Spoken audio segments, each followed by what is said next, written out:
സ്നേഹമുള്ളവര്, ഞാന് ഉണ്ണി മുകുന്ദന്റെ ഒരു ആരാധകനാണ്. അതുപോലെ തന്നെ കേരളത്തിലെ അദ്ദേഹത്തെ സ്നേഹിക്കുന്ന, അദ്ദേഹത്തിന്റെ അഭിനയത്തെ ഇഷ്ടപ്പെടുന്ന ലക്ഷക്കണക്കിന് പ്രേക്ഷകർ ജനങ്ങളും ഇന്ന് കേരളത്തിലുണ്ട്.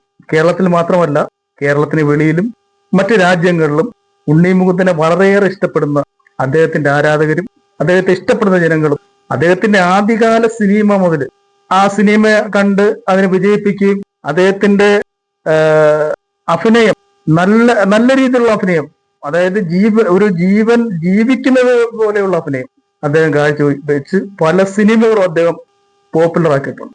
അദ്ദേഹത്തിന് ഇഷ്ടപ്പെടുന്ന സ്ത്രീകളും പുരുഷന്മാരും കുട്ടികളും മടങ്ങുന്ന, അദ്ദേഹത്തിനെ ഇഷ്ടപ്പെടുന്ന, അദ്ദേഹത്തിന്റെ ആരാധകരായി മാറിയ ഒരു നല്ലൊരു ഭാഗം ജനങ്ങൾ, അതായത് അദ്ദേഹത്തിന്റെ അഭിനയം ആൾക്കാർ വളരെയേറെ ഇഷ്ടപ്പെടും. അതുകൊണ്ടാണ് ഉണ്ണി മുകുന്ദനെ ഒരു വിവാദ നായകനായിട്ടോ അല്ലെങ്കിൽ അദ്ദേഹത്തിന് എതിരായിട്ട് വരുന്ന ഗോസിപ്പുകളോ മറ്റൊന്നും ആൾക്കാർ വിശ്വസിക്കാൻ മടിക്കുന്നതിന്റെ കാരണം അതാണ്. അത് അദ്ദേഹത്തിനുള്ള സ്നേഹം കൊണ്ടാണ്. അങ്ങനെ ഒരു വിവാദത്തിലോ ഒരു ഗോസിപ്പിലോ ഇന്ന് ചെന്ന് പെടുന്ന ഒരു സ്വഭാവക്കാരന അല്ല ഉണ്ണി മുകുന്ദൻ എന്ന് വിശ്വസിക്കാനാണ് ഞങ്ങൾക്കിഷ്ടം. അങ്ങനെ തന്നെയാണ് അതിന്റെ യാഥാർത്ഥ്യവും. പക്ഷെ അദ്ദേഹത്തിനെ കരിവാരിത്തേക്കാൻ, പല ഭാഗത്തു നിന്നും അദ്ദേഹത്തിനെ കരിവാരിത്തേക്കാൻ, അദ്ദേഹത്തിന്റെ ഇമേജിനെ തകർക്കാനായിട്ട് പല സംഭവങ്ങളും നടത്തിയിട്ടുണ്ട്. അതിനെയെല്ലാം അതിജീവിച്ചുകൊണ്ടാണ് അദ്ദേഹത്തിന്റെ ആ തൊഴിൽ രംഗത്ത് ശോഭിച്ചു നിൽക്കുന്നത്. അല്ലെ, ദൈവം അദ്ദേഹത്തിന്റെ കൂടെ ഉണ്ട്. അദ്ദേഹം നല്ലൊരു മനുഷ്യനാണ്. ദൈവം അദ്ദേഹത്തിന്റെ കൂടെ. ഒരു മനസാക്ഷിക്ക് നിരക്കാത്ത ഒരു കാര്യങ്ങളും അദ്ദേഹത്തിന്റെ ഭാഗത്തു നിന്നുണ്ടാകുന്നു. അദ്ദേഹത്തിന്റെ ആരാധകരും അദ്ദേഹത്തിനെ സ്നേഹിക്കുന്ന ജനങ്ങളും ഒരിക്കലും അത് പ്രതീക്ഷിക്കുന്നില്ല. അങ്ങനെ അദ്ദേഹത്തിന്റെ ഭാഗത്തു നിന്ന് ഒരു മോശം പ്രവൃത്തി ഉണ്ടാകുകയുമില്ല എന്നാണ് ഞങ്ങളുടെ വിശ്വാസം. ഏത് രീതിയിലായാലും ഒരു നല്ല മനസ്സിന്റെ ഉടമയാണ് ഉണ്ണി മുകുന്ദൻ. ഒരു നല്ല മനസ്സിന്റെ ഉടമയാണ്. എത്ര ജനങ്ങളെ അദ്ദേഹം സഹായിക്കുന്നു, എത്രയോ പാവപ്പെട്ട ജനങ്ങളെ അദ്ദേഹം സഹായിക്കുന്നു. അദ്ദേഹം സഹായിക്കുമ്പോൾ അദ്ദേഹം ഒരു മാധ്യമത്തിൽ കൂടെയോ അല്ലെങ്കിൽ മറ്റൊരു വാർത്താ ഏജൻസി കൂടെയോ ഒന്നും അദ്ദേഹം ഈ കാര്യങ്ങളൊന്നും വിളിച്ചു പറയുന്നില്ല. അദ്ദേഹം ഒരുപാട് ആൾക്കാർ സഹായിക്കുന്നുണ്ട്. അത് അദ്ദേഹത്തിനെ അടുത്തറിയാവുന്ന ജനങ്ങൾക്കറിയാം, ആൾക്കാർക്കറിയാം. അദ്ദേഹത്തിന്റെ മനസ്സ് അദ്ദേഹത്തിന് അടുത്ത അറിയാവുന്ന ആൾക്കാർക്ക് അറിയാം. പക്ഷെ ഇപ്പോൾ ഈ ഉണ്ടായിരിക്കുന്ന ഒരു വിവാദം അതെന്താണെന്നുള്ളത് അദ്ദേഹത്തെ ഇഷ്ടപ്പെടുന്ന ജനങ്ങളും അത് വിശ്വസിക്കാൻ തയ്യാറാകുന്നില്ല. ഒരു വാർത്താ സമ്മേളനം നടത്തി അദ്ദേഹം ചില കാര്യങ്ങൾ പറഞ്ഞു തരും.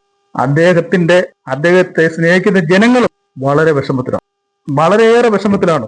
ആ വിഷമം എന്താന്ന് വെച്ചാൽ അദ്ദേഹത്തിന്റെ സത്യസന്ധത, ഉണ്ണി മുകുന്ദൻ എന്ന നടന്റെ, ഉണ്ണി മുകുന്ദൻ എന്ന മനുഷ്യന്റെ, ഉണ്ണി മുകുന്ദൻ എന്ന മനുഷ്യ സ്നേഹിയുടെ, പാവങ്ങളെ സഹായിക്കാൻ കാണിക്കുന്ന നല്ല മനസ്സുള്ള ഉണ്ണി മുകുന്ദന്റെ ആ നല്ല പ്രവൃത്തി, ആ നല്ല മനസ്സ് ആ പത്രസമ്മേളനത്തിലാണ് നമ്മൾ കാണേണ്ടത്. അദ്ദേഹം പറഞ്ഞത് അദ്ദേഹത്തിന് എതിരായിട്ടുള്ള ഈ ആരോപണം ഏതെങ്കിലും വിധത്തിൽ തെളിയിക്കപ്പെട്ടാൽ അദ്ദേഹം ഈ അഭിനയം തന്നെ നിർത്തിയേക്കാം എന്ന് സത്യസന്ധമായ രീതിയിൽ ദൈവത്തെ നിലനിർത്തി പറയുമ്പോൾ അദ്ദേഹത്തെ ഇഷ്ടപ്പെടുന്ന കേരളത്തിലെ ജനങ്ങൾ ഒരിക്കലും സഹിക്കാൻ പറ്റുന്ന കാര്യം. അദ്ദേഹത്തെ ഇഷ്ടപ്പെടുന്ന ജനങ്ങളുടെ മനസ്സിൽ അതൊരു തീരാ നമ്പരമായി മാറിയിരിക്കുക. തെറ്റ് ചെയ്യാത്ത ഒരാള്, ഒരു മനുഷ്യൻ, ആ മനുഷ്യന്റെ ജീവനോപാധിയായ ആ തൊഴില് തന്നെ ഇത് തെളിഞ്ഞു കഴിഞ്ഞാൽ നിർത്തും എന്നും പറയുന്നതിനപ്പുറം വിശ്വാസ്യതയുള്ള ഏതെങ്കിലും വാക്കുകളും. അപ്പൊ അദ്ദേഹത്തിന്റെ തൊഴില് തന്നെ നിർത്തിയേക്കാം. ഇങ്ങനെ ഒരു വിവാദം തെളിയിക്കപ്പെട്ടാൽ അദ്ദേഹത്തിന്റെ തൊഴിൽ തന്നെ നിർത്തിയേക്കാം എന്ന് പറയുന്നിടത്തല്ലേ അദ്ദേഹത്തിന്റെ സത്യസന്ധത നമ്മൾ മനസ്സിലാക്കേണ്ടത്. അവിടെയാണ് നമ്മൾ അദ്ദേഹത്തിന്റെ സത്യസന്ധത. ഒരു നടൻ എന്നുള്ള രീതിയിൽ നമ്മൾ അല്പം നേരത്തേക്ക് മാറ്റിവെക്കാം. ഒരു സാധാരണക്കാരൻ എന്നുള്ള നിലയിൽ അദ്ദേഹത്തിന്റെ മനസ്സ് തുറന്ന കാര്യം സത്യസന്ധതയല്ലേ, സത്യാവസ്ഥയല്ലേ? ഇനി ഇതിൽ കൂടുതൽ എന്താണ് അദ്ദേഹം ചെയ്യേണ്ടത്? അദ്ദേഹത്തിന്റെ നിരപരാധിയാണ് എന്നുള്ളതിന് ഇതിൽ കൂടുതൽ തെളിവിന്യമല്ലെന്നാണ്. പല മാധ്യമങ്ങളും പല രീതിയിലും അദ്ദേഹത്തിന്റെ കരിയറിനെ ഇകഴ്ത്തുന്ന വിധത്തില് പല പ്രാവശ്യവും പല റിപ്പോർട്ടുകളും ചെയ്തിട്ടുണ്ട്, പല കാര്യങ്ങളും റിപ്പോർട്ട് ചെയ്തിട്ടുണ്ട്. അദ്ദേഹത്തിന്റെ സ്വകാര്യ ജീവിതത്തിലടക്കം കടന്നു കയറി പ്രവർത്തിച്ചിട്ടുണ്ട്, വാർത്തയ്ക്ക് വേണ്ടി പ്രവർത്തിച്ചിട്ടുണ്ട്. പക്ഷെ ഇത് ഒരു മനുഷ്യനോട്, ഒരു അഭിനേതാവ് എന്നുള്ള നിലയിൽ ഒരു അഭിനേതാവിനോടും കാണിക്കാൻ പാടുള്ളതല്ല. എല്ലാത്തിനും ഉപരി അദ്ദേഹം ഒരു മനുഷ്യസ്നേഹിയാണ്. അപ്പൊ അങ്ങനെ ഒരു വിവാദത്തിൽ അദ്ദേഹം ചെന്ന് പെടുമെന്ന് ഞങ്ങൾ ആരും വിശ്വസിക്കുന്നില്ല. അങ്ങനെ സംഭവിക്കാതിരിക്കട്ടെ. സാധാരണ ജനങ്ങൾ ഇപ്പോഴും ഉണ്ണി മുകുന്ദനെ കുറിച്ച് വിചാരിക്കുന്നത് ഉണ്ണി മുകുന്ദൻ എന്നുള്ളതല്ല, മല്ലു സിംഗിനെയാണ് അവർ മനസ്സിൽ പ്രതീക്ഷിച്ചിരിക്കുന്നത്. മല്ലു സിംഗ് എന്നറിയപ്പെടാനാണ് സാധാരണ പ്രേക്ഷകർ ഉണ്ണി മുകുന്ദനെ കാണുന്നത്, മല്ലു സിംഗ് എന്നാണ്. അപ്പം അങ്ങനെ ഒരു അഭിനയത്തിക്കൂടി അങ്ങനെ ഒരു വ്യക്തിമുദ്ര പതിപ്പിച്ച ആ മനുഷ്യൻ സത്യസന്ധനും നീതിമാനുമാണെന്നാണ് ഞങ്ങളുടെ വിശ്വാസം. അദ്ദേഹത്തിനെ സ്നേഹിക്കുന്ന ജനങ്ങളുടെ